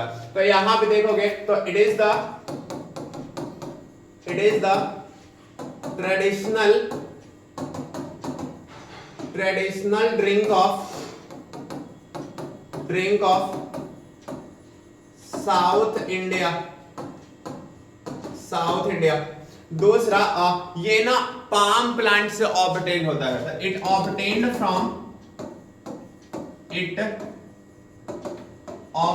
फ्रॉम पाम, PALM, या फिर इसी को हम लोग बोलते हैं डेट पाम प्लांट। ये होता है, इसको 6 आवर सन के कांटेक्ट में रखोगे तो 6% अल्कोहल का फॉर्मेशन होता है। If toddy left for 6 hour in contact of sun, then 6% alcohol forms in it. अब क्वेश्चन नंबर 18। क्वेश्चन नंबर 18 है अपने पास, एक्सप्लेन पॉपुलेशन डेंसिटी। क्या है? Explain population density. Explain population density. तो किसी गिवन टाइम में, किसी गिवन एरिया में जितना नंबर ऑफ पॉपुलेशंस होता है उसी को हम लोग क्या बोलते हैं? Population density. मतलब in the number of individuals, the number of individuals, the number of individuals present in a specific area in given time, that denotes, that is, देखो ना, that is population density, that is population density। इसको denote किससे करते हैं? तो capital L से। आप हमको कमेंट करके बताओगे कि स्मॉल एल से किसको डिनोट करते हैं। तो स्टार मार के पॉइंट लिखोगे, it denoted by, it denoted by, sorry, ये रहा कैपिटल एन। क्या होगा? कैपिटल एन से दिखाते हैं इसको, ठीक है। उसके बाद पॉपुलेशन डेंसिटी का फार्मूला होता है इसका nt equals to n naught plus b plus i plus d plus e, ऐसा ही कुछ हो जाएगा। तो ये होगा पॉपुलेशन डेंसिटी का फार्मूला।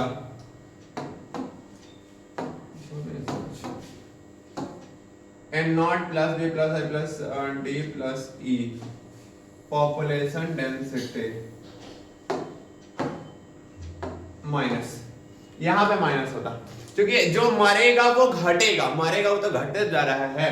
तो ये हो जाएगा वो, ध्यान दोगे, डेंसिटी आफ्टर टाइम t। अगर आप थोड़ा सा लिखो तो density after time t, after time t, initial density, ये बर्थ, ये हो जाएगा आई माइग्रेशन, आई माइग्रेशन, ये हो जाएगा अपने पास डेथ, और ये हो जाएगा वो ई माइग्रेशन। क्या हो जाएगा? ई माइग्रेशन। तो आपसे एक एक्स्ट्रा पॉइंट बना सकते थे कि population density depends on following factors. ऐसे पॉपुलेशन, शायद ये क्वेश्चन हो सकता है आपके ऑलरेडी गेस क्वेश्चंस वाले में। Population density depends on following factors. तो हम नंबरिंग कर देते हैं, आप छाप लेना। पहला बर्थ, आई माइग्रेशन, डेथ और देन ई माइग्रेशन। यही चार मुद्दा पे डिपेंड करता है। क्वेश्चन नंबर 19 नंबर क्वेश्चन है, पॉपुलेशन हो गया। कंपटीशन, क्या है? कंपटीशन। एक्सप्लेन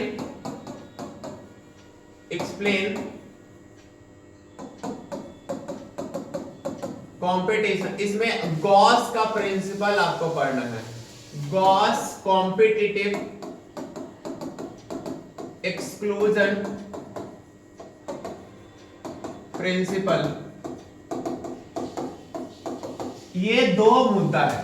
तो कॉम्पिटिशंस कहने का मतलब क्या होता है कि जब दो क्लोजली रिलेटेड इंडिविजुअल्स compete करेगा किसी मटेरियल के लिए, तो हमेशा ना दोनों का लॉस होता है। मतलब वैसा इंटरेक्शन जहां पे दोनों कनेक्टिंग बॉडी का लॉस हो, तो उसी को हम लोग क्या बोलते हैं? वो कॉम्पिटिशंस। क्या बोलते हैं? कॉम्पिटिशन। मतलब if in a interaction both connecting body get certain loss,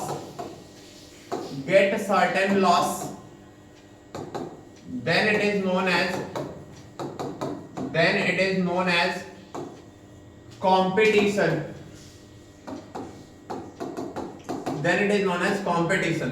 अब ये जो गॉस साहब का प्रिंसिपल है, ये प्रिंसिपल का कहना है कि जब दो क्लोजली रिलेटेड इंडिविजुअल्स किसी सेम सोर्स ऑफ फूड के लिए compete करेगा तो जो सुपीरियर क्वालिटी का होगा वो सरवाइव करेगा और जो इंफीरियर क्वालिटी का होगा वो एक्सटिंक्ट कर देगा। मतलब सिंपल, दो क्लोजली रिलेटेड स्पीसीज है, किसी सेम फूड के लिए कॉम्पीट करना स्टार्ट करा तो जिसका फास्ट हैबिट होगा वो सरवाइव कर जाएगा, स्लो होगा वो क्या करेगा, खत्म हो जाएगा।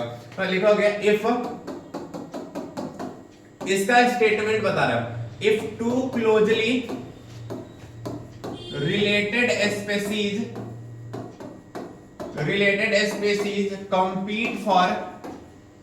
compete for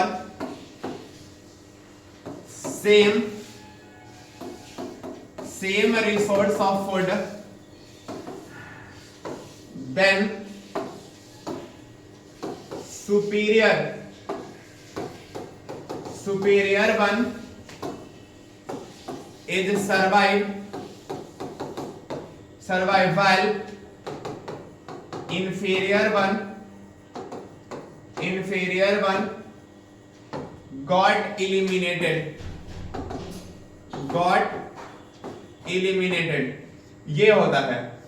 इसके बाद इसका एग्जांपल देखोगे, example at Galapagos island tortoise present, but after introduction of goat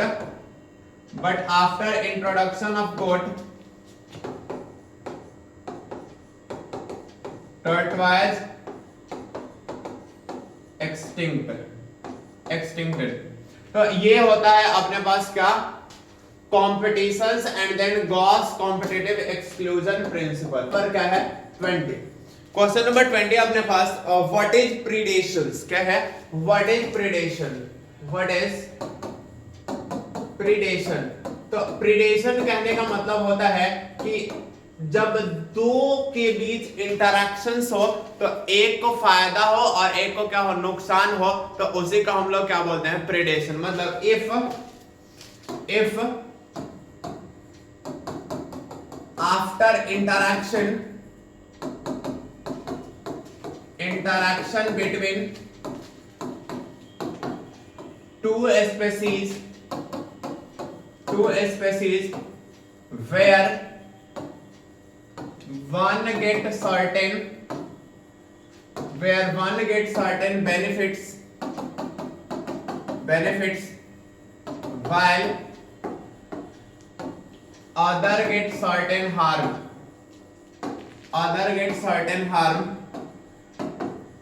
that is predation। इसमें होता है दो कंपोनेंट, predation has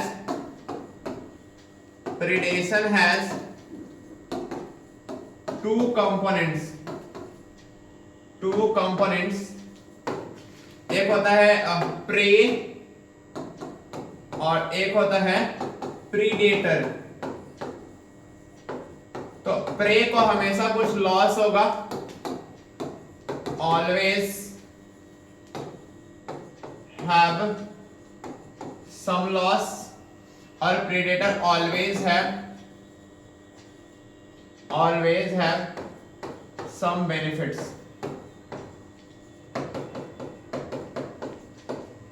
ये होता है अपना प्रीडेशन। और ये है कि प्रीडेशन, अगर प्रीडेटर को हटा दोगे तो प्रे अल्टीमेट बढ़ जाएगा बहुत ज्यादा, ऐसा नहीं होता है, वो समाप्त ही हो जाता है। एक स्टार मार के पॉइंट लिख लोगे कि if predator eliminated then prey extinct, मतलब वो समाप्त हो जाएगा ड्यू टू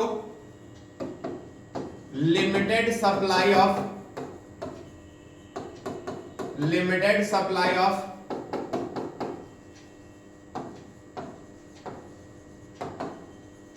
फूड मटेरियल्स। ये होता है क्वेश्चन नंबर 20। अब है क्वेश्चन नंबर 21। अगला क्वेश्चन है अपने पास, write the difference between GPP and NPP. Write the difference between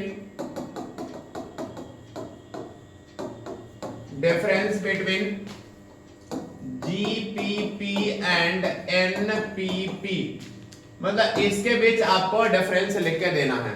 तो जीपीपी क्या होता है?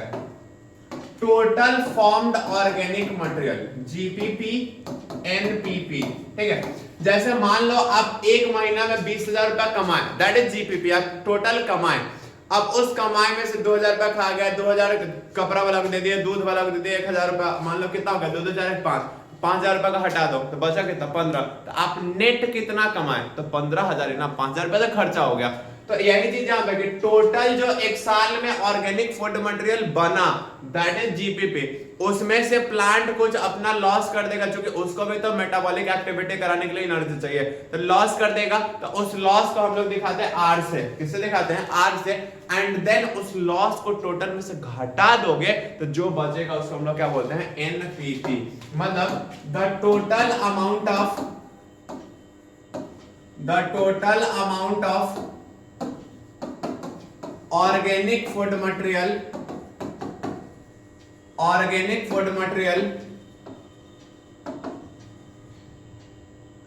formed in a year, that is GPP, gross primary productivity,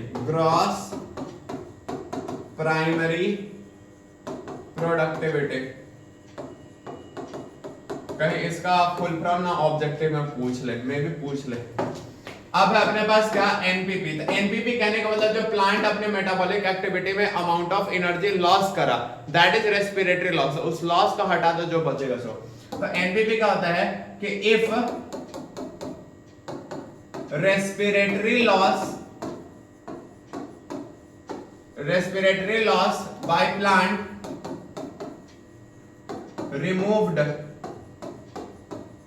removed from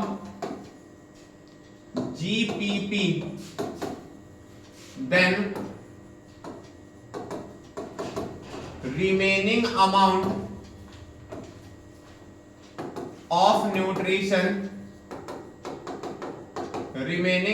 of nutrition is NPP। तो इसका एक फार्मूला भी लिख सकते हो। एनपीपी का पहले फुल फॉर्म लिख लो कि नेट प्राइमरी प्रोडक्टिविटी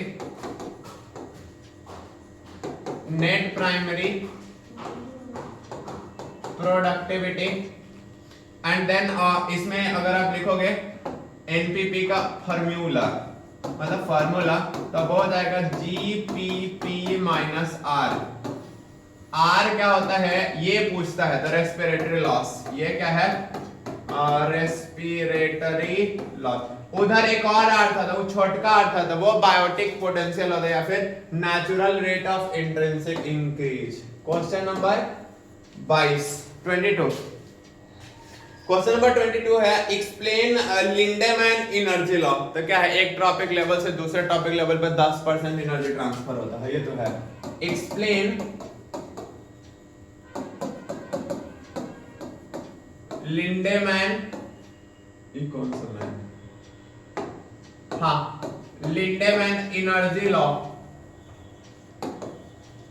तो लिंडेमैन एनर्जी लॉ का कहना था कि एक ट्रॉपिक लेवल से दूसरे ट्रॉपिक लेवल पे जब एनर्जी का ट्रांसफर होगा तो हमेशा 10% एनर्जी ट्रांसफर होता है, जो कि बिल्कुल नहीं पूछेगा। ऑब्जेक्टिव में रिसेंटली पूछा था, बट आपसे रिटन में 2 नंबर यहाँ में पूछ सकता है, दैट्स में दे रहा है। और इसमें होता है कि जब एक ट्रॉपिक से दूसरे ट्रॉपिक पे हमेशा 10% जाएगा तो प्रोड्यूसर के पास सबसे ज्यादा एनर्जी, और जो टॉप कंज्यूमर होता है बेटा उसको सबसे कम एनर्जी मिलता है। तो देखो, according to colour change, according to Lindemann energy law,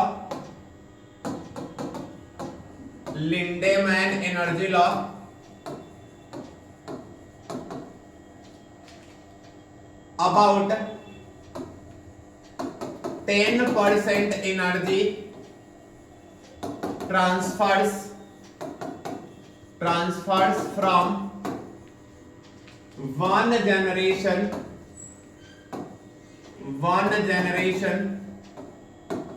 to other generation. So maximum energy किसको मिलेगा? मैक्सिमम एनर्जी किसके पास? प्रोड्यूसर और थोड़ा इज्जत सम्मान के साथ लिख देते हैं, मैक्सिमम एनर्जी किसके पास हो जाएगा? तो प्रोड्यूसर, और मिनिमम जो हो जाएगा वो हो जाएगा वो किसको? तो टॉप कंज्यूमर। कौन सा? Top consumer. ये था क्वेश्चन नंबर 22। अब है अपने पास क्वेश्चन नंबर 23। क्वेश्चन नंबर 23 है, ये तो होगा, what is rivet-popper hypothesis? What is Rietveld-Popper hypothesis? ये क्या होता है? Rietveld-Popper hypothesis ना पॉल एरलिच दिया था। कौन दिया था? पॉल एरलिच। तो पहले तो उसी का नाम लिख लेते हैं कि Rietveld-Popper hypothesis, Rietveld-Popper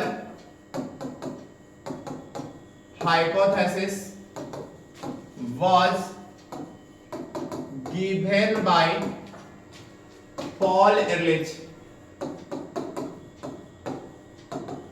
कौन दिया था? पॉल एरलिच। इसमें क्या होता है कि अगर आप एरोप्लेन को एक इकोसिस्टम मान लो और उसमें सारा पार्ट एक दूसरे से क्या कनेक्टेड होता है, और सारा पैसेंजर सोचे कि ना हम रुपया पैसा दिए हैं, एरोप्लेन में से कुछ ले जाएंगे, अब सब ले जाना शुरू करा, कुछ पार्ट, तो स्टार्ट में कोई फर्क नहीं पड़ेगा, लेकिन कुछ देर के बाद क्या होगा? एरोप्लेन क्या हो जाएगा? कोलैप्स कर जाएगा, खत्म हो जाएगा। तो वैसे ही इकोसिस्टम है कि अगर शुरू में कोई ले जाना शुरू करे, एगो दूगो ले गया फर्क नहीं पड़ेगा, लेकिन सबे जब ले जाना शुरू करेगा तो धीरे धीरे इकोसिस्टम क्या करेगा? बैठ जाएगा। तो according to this hypothesis,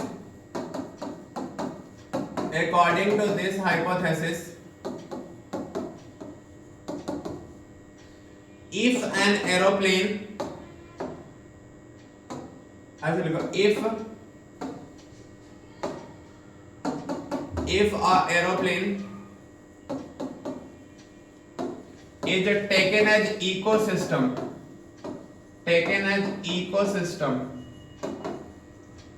where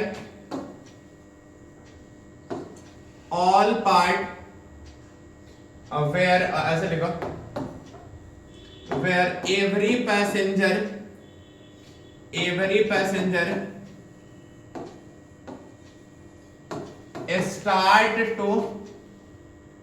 start to popping, मतलब ले जाना, पॉपिंग और रिवेट कहने का मतलब उसका पार्ट, पॉपिंग और rivet off aeroplane to their home, मतलब अपने घर ले जाना शुरू करा, then initially no effect on plane, but after some time aeroplane collapsed.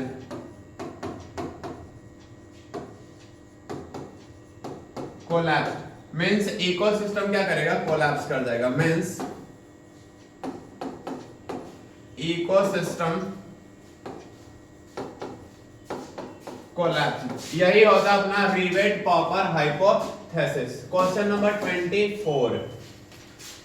24 है वो अपने पास, what is coextinction? What is coextinction? ये को-एक्सटिंक्शन क्या होता है? तो अगर दो स्पीशीज है और टोटली एक दूसरे पे डिपेंडेंट है और आपको दोनों को खत्म करना है, तो एक किसी को खत्म कर दो, दूसरा ऑटोमेटिक खत्म हो जाता है। इसी को हम लोग बोलते हैं को-एक्सटिंक्शन। मतलब if two species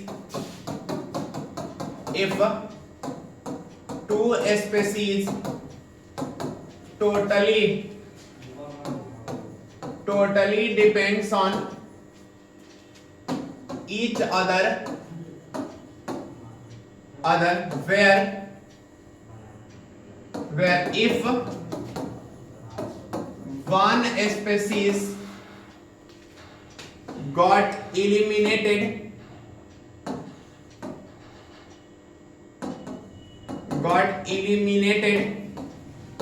then other species automatically extincted. ये होता है, that is known as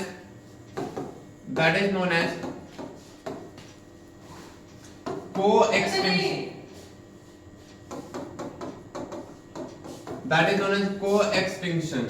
Example,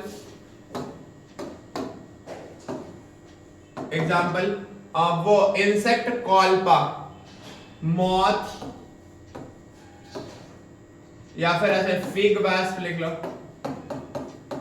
fig with wasp, ये वाला आप यहां पे ये एग्जांपल याद कर सकते हो। क्वेश्चन नंबर अगला है क्वेश्चन नंबर 25 है, draw the labelled diagram of PBR 322।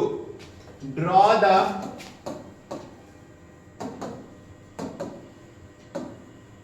Labelled diagram of PBR 322। इसमें क्या होता है, ऐसे बना लो एक, इसके अंदर कलर चेंज कर लो,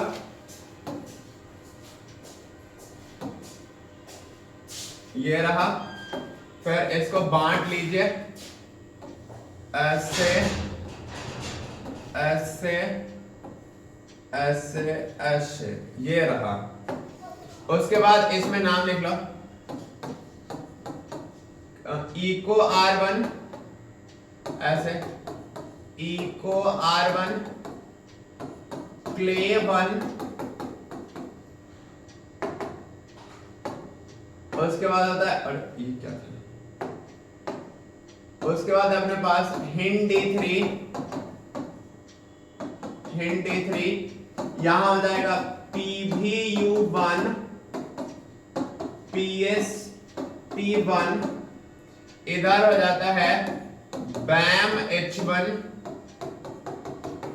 यहां पे हो जाएगा SAL1, और ये हो जाता है वो ओराई, ओरिजिन ऑफ रेप्लिकेशन, और यहां पे हो जाएगा अपने पास PVU2। ओराई कहने का मतलब क्या, ओरिजिन ऑफ रेप्लिकेशन,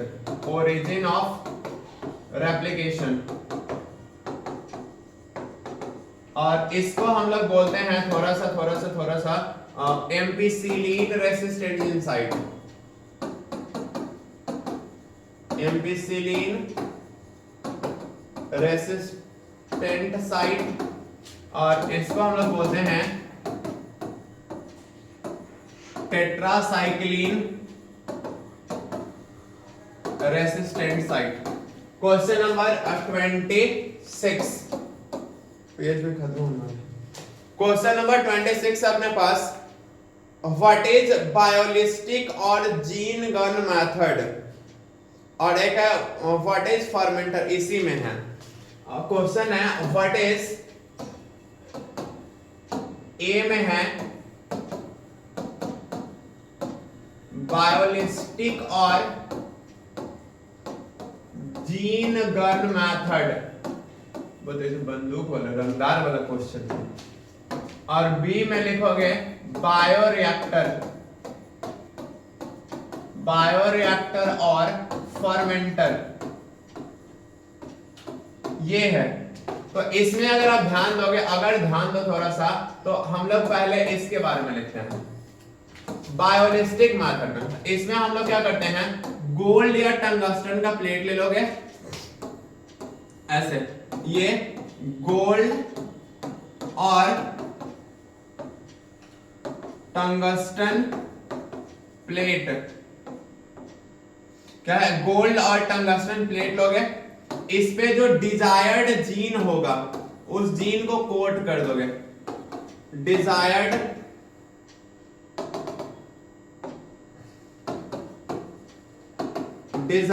जीन या फिर मटेरियल जो भी है। उसके बाद आप क्या करो, चारों अराउंड से होस्ट लगा दो, दैट इज होस्ट। अब इसमें स्पार्क दो, गिव इलेक्ट्रिकल स्पार्क। तो यहां से क्या होगा, ये निकलेगा और ऐसा में क्या करेगा, घुस जाएगा। तो ट्रांसफर ऑफ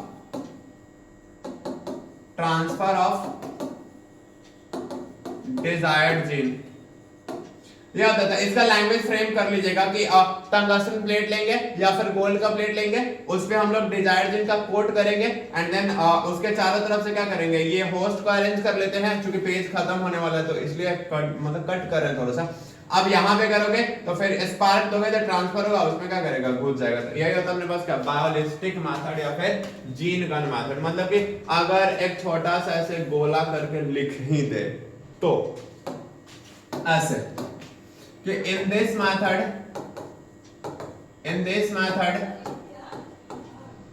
गोल्ड प्लेट, एक ही नाम लिख रहे हैं, यहां लिखा हुआ गोल्ड और टंगस्टन लिख दिया, plate is taken on which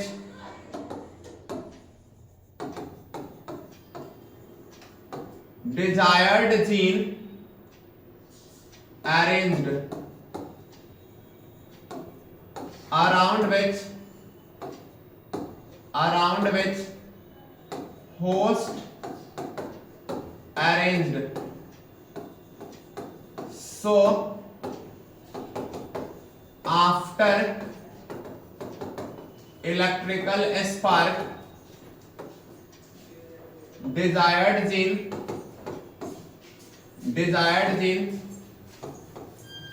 inserted into the host। ये होता है अपने पास क्या, बायोलिस्टिक मेथड या फिर इसी को हम लोग क्या बोलते हैं, जीन गन मेथड। क्या बोलते हैं इसको, जीन गन मेथड। दूसरा अपने पास बायोरिएक्टर या फिर फर्मेंटर। तो बायोरिएक्टर या फर्मेंटर ना, बायोरिएक्टर और फर्मेंटर जो होता है, क्या हुआ,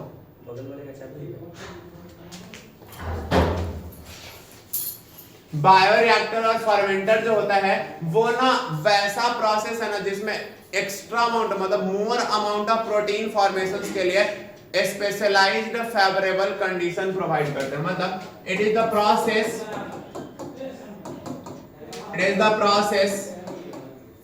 टू प्रोवाइड स्पेशलाइज्ड या फिर ऐसे to provide favorable condition to form maximum amount of protein। तो इसी का हम लोग क्या बोलते हैं, बायोरिएक्टर या फिर फर्मेंटर। इसमें अब simple steel tank, sparge steel tank वगैरह हम आपको बताए हैं दूसरे लेक्चर में, देख लेना। अब उसके बाद है अपने पास एक है explain the structure of insulin, मतलब इंसुलिन का स्ट्रक्चर से बताना है। Explain the structure of insulin, question number 27 है। Explain the structure of insulin. क्या है, आपको इंसुलिन का स्ट्रक्चर बनाना है। तो इंसुलिन जो होता है ना वो दो चेन होता है। कितना चेन होगा, दो चेन होता है, ए चेन और बी चेन। ऐसे आप बना सकते हो ऐसे, ये है ए चेन और ये है बी चेन। हम डायरेक्ट आपको स्ट्रक्चर बना रहे हैं। ऐसे 3 से स्टार्ट होता है, एस एस एस मतलब मेरा नाम नहीं है, डाइसल्फाइड बॉन्ड। तो यहां पे देखो ये है स्ट्रक्चर ऑफ इंसुलिन। तो इसमें आप पॉइंट लिखोगे इंसुलिन, एक्टिव इंसुलिन, या फिर ऐसे और थोड़ा सा लंबा, in human body insulin forms in the form of proinsulin that contains 3 chains where when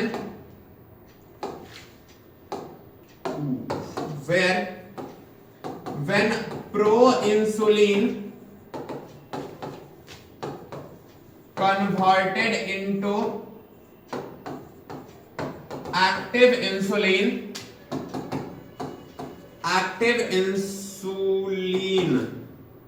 then it contains 2 chains which are A and B। ये छोटा हो गया, wait a second, A and B chains। और insulin जो होता है ना total 51 amino acids होता था। नीचे लिख लोगे इंसुलिन, कुछ बेटा सॉरी, हाँ, insulin contains total 51 amino acids। It forms by फिर कहां बैठा, हट गया, it forms by beta cell of islet of Langerhans in pancreas, Langerhans of in pancreas। ये इसका फॉर्मेशंस का मुद्दा होता है, ठीक है। अब नेक्स्ट देखो क्वेश्चन नंबर अगला, एक है explain microbes in sewage treatment plant. एक और पेज है, बस 2 ही पेज है हमारे पास मात्र। तो इस पेज में बताते हैं, अगले पेज में एक दो सामाजिक क्वेश्चन लिख देंगे, छाप लेना अपना। तो इसमें है explain microbes in sewage treatment plant. हाँ, क्वेश्चन नंबर कितना 28, explain microbes in sewage treatment plant. देख लेना, लिखेंगे नहीं उसको, ट्रीटमेंट, सॉरी देखो इसको इसलिए अभी हटा दे रहा क्योंकि रिसेंट पिछले साल इस सीवेज ट्रीटमेंट प्लांट पे कुछ क्वेश्चंस पूछा था, एग्जैक्ट याद नहीं है, बट सीवेज ट्रीटमेंट पे क्वेश्चंस था, इसको आप स्किप मार सकते हो। लेकिन एक बार देख लेना कि सीवेज ट्रीटमेंट क्या होता है, हम समझा दे रहे हैं आपको कि जो नल्ला उल्ला का पानी होता है वही होता है सीवेज ट्रीटमेंट वाले में सीवेज वाटर। इसमें हम लोग 2 मेथड से यूज करते हैं, एक प्राइमरी ट्रीटमेंट, एक सेकेंडरी ट्रीटमेंट। प्राइमरी ट्रीटमेंट होता है फिजिकल प्रोसेस, सेकेंडरी होता है बायोलॉजिकल प्रोसेस। प्राइमरी ट्रीटमेंट में हम लोग क्या करते हैं, अब इतना जब बोलेंगे तो लिखना देंगे, लिखो। इसमें क्या हो जाएगा, the water is stored on roads in rainy season,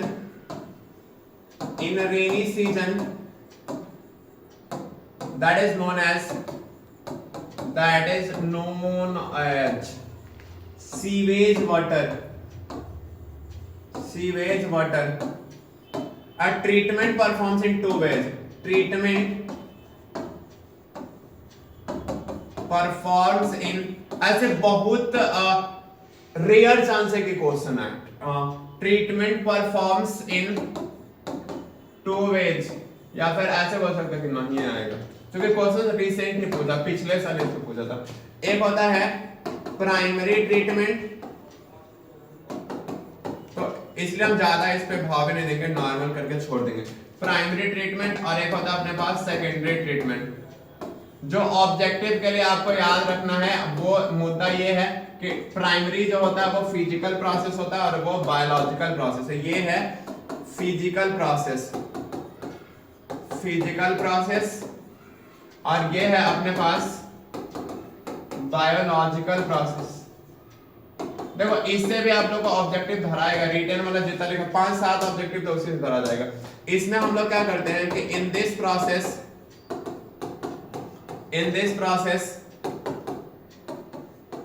floating waste